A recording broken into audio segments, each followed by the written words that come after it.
Write out and evaluate the summation from k equals 2 to 5 of 1 minus 2 to the k.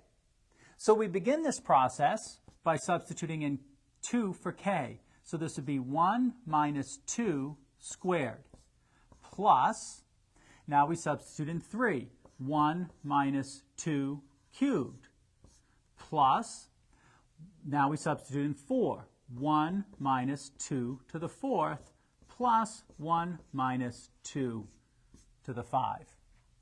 Let's evaluate each of those. 2 squared is 4, 1 minus 4 is negative 3.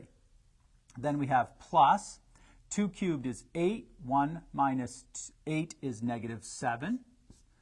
Then we have plus, 2 to the 4th is 16, 1 minus 16 is negative 15.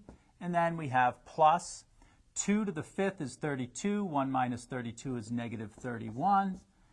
And now we simply add together these four negative numbers, which gives us a value of negative 56.